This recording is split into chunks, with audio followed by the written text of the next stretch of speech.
Привіт, я Ілюха, моє вухо – це Ілюха.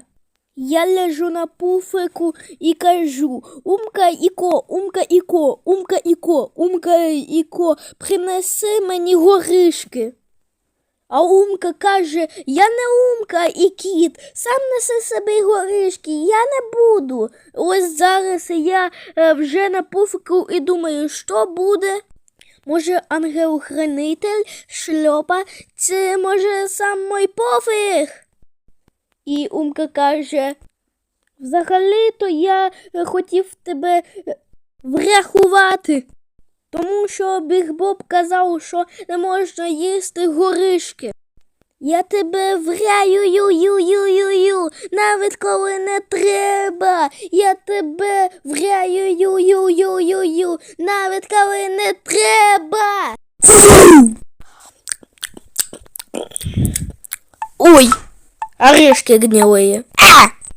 Умка говорит: ой, что за фигня, я же тебя предупреждал, Илюха, видишь, Биг Боб всегда прав, я тебя спасу, даже когда не надо, и это не просто так, Илюха на пуфику начинает думать о спасении. Илюха смотрит на Умку в позе пуфика. Илюха думает: мой ангел-хранитель, я лежу на пуфике, а он меня спасает от гнилых орешков. Какой же крутой свет! Умка пытается выбросить орешки, но Илюха хочет спасти, хотя не гнилые, тут можно ввести элемент паркура на Скорпионе. Умка говорит: стоп, зачем ты на Скорпионе прыгаешь? И Умка опять говорит: я выбрасываю орешки. Всем спать этим орешком, Илюха.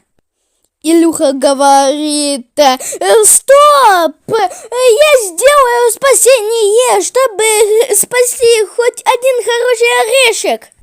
В конце Илюха осознает, что Умка его настоящий защитник, и поет эту песню, которую вы запомнили.